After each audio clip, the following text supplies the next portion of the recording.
जय शिवराय मित्रांनो खरीप पीक विमा 2025च्या संदर्भातील एक अतिशय दिलासादायक आणि महत्वपूर्ण असा अपडेट आजच्या व्हिडिओच्या माध्यमातून जाणून घेण्याचा प्रयत्न करणार आहोत।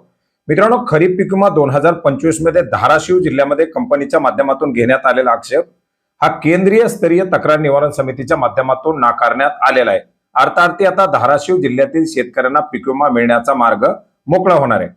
मित्रांनो, एकंदरीत आपण जर पाहिलं तर धाराशिव जिल्ह्यातील शेतकऱ्यांना साधारणपणे 336 कोटीच्या आसपासचा पीक विमा देण्यासाठीचं कॅल्क्युलेशन करण्यात आलेलं होतं, परंतु पीक विमा कंपनीच्या माध्यमातून याच्यावरती मोठ्या प्रमाणात आक्षेप घेण्यात आलेले होते आणि यास्तव या कंपनीच्या माध्यमातून राज्यस्तरीय विभागीय अशा वेगवेगळ्या तक्रार निवारण समितीकडे आपले आक्षेप नोंदवण्यात आलेले होते। राज्यस्तरीय तक्रार निवारण समितीच्या माध्यमातून लातूर, धाराशिव, बीड या जिल्ह्यातील शेतकऱ्यांना पीक विमा देण्याचे निर्देश दिलेले होते, परंतु पीक विमा कंपनीने या निर्णयाच्या विरोधात अपील केलेली होती।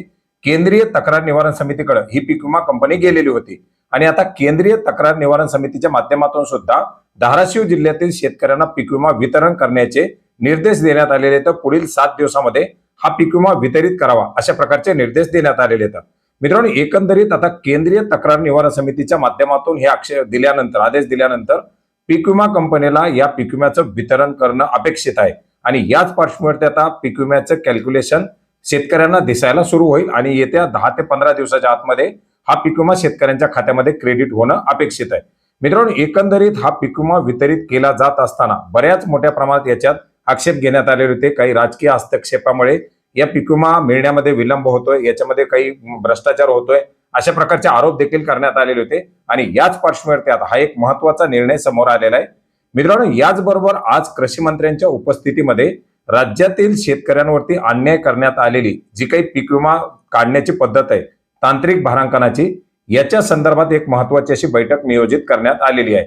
मित्रांनो, राज्यातील शेतकऱ्यांना पीक विमा दिला जात असताना पीक कापणीच्या प्रयोगाच्या अंतिम जे काही आकडेवारी आहे त्याच्यानुसार पीक विमा देण्याचं निश्चित करण्यात आलेलं होतं, परंतु याच्यामध्ये 50% तांत्रिक भारांकन आणि 50% पीक कापणी प्रयोगाचा आधार घेताना तांत्रिक भारांकनामध्ये खूप मोठ्या प्रमाणात गफलती आलेले आहेत। तांत्रिक भारांकनामधून आलेली जी काही यील्ड आहे ती खूप जास्त दाखवण्यात आलेली आहे आणि त्याच्यामुळे राज्यातील बऱ्याच मोठ्या प्रमाणात शेतकरी हे पीक विम्यापासून वंचित राहिलेले आहेत। या सदोष तांत्रिक भारांकन पद्धतीच्या विरोधात मोठ्या प्रमाणात आक्षेप उठवण्यात आलेला होता। धाराशिवचे आमदार कैलास पाटील यांच्या माध्यमातून मुख्यमंत्र्यांची भेटी घेण्यात आलेली होती। याच पार्श्वभूमीवर आता राणा जगजितसिंह पाटील यांच्या माध्यमातून आज कृषी मंत्र्यांसोबत एक बैठक घेण्याचं नियोजित केलेलं आहे आणि या बैठकीच्या माध्यमातून आता याच्यावरती काय निर्णय घेतला जातो हे देखील पाहण्यासारखं असणार आहे। मित्रांनो, याचबरोबर बऱ्याच साऱ्या जिल्ह्यामध्ये पीक विमा मंजुरी झालेला आहे, परंतु ज्या ज्या ठिकाणी पीक विमा हा नुकसानीच्या 110%च्या वर आहे त्या ठिकाणी पीक विमा कंपनीच्या माध्यमातून पीक विम्याचं वितरण केलेलं नाही। उदाहरणार्थ नांदेडमधील जवळजवळ 14 महसूल मंडळ ज्याच्यामध्ये साधारणपणे 79 कोटी 58 लाख रुपयाचा पीक विमा हा राज्य सरकारच्या अनुदानाच्या प्रतीक्षेत आहे। या अनुदानाचं राज्य सरकारच्या माध्यमातून वितरण केल्यानंतरच नांदेड जिल्ह्यातील या प्रतीक्षेत असलेल्या डिंग्रस, कंधार, इस्लापूर, जलधारा, मांडवी, शिंदगी, माहूर, शिंदखेड, वाई बाजार, वानोळा, बारड, नांदेड शहर, वरसणी आणि धनोरा बुग या 14 महसूल मंडळाचा हा पीक विमा दिला जाणार आहे आणि याच्यासाठी जवळजवळ 79 कोटी रुपयाची रक्कम ही राज्य सरकारकडून या पीक विमा कंपनीला किंवा या शेतकऱ्यांना वितरण करण्यासाठी वितरित करणं अपेक्षित आहे। आता ही रक्कम आल्यानंतरच या जास्त नुकसानग्रस्त महसूल मंडळाला हा पीक विमा मिळणार आहे।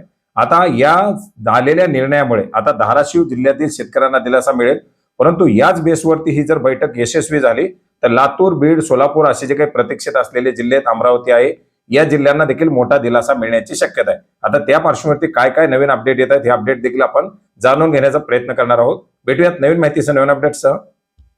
धन्यवाद।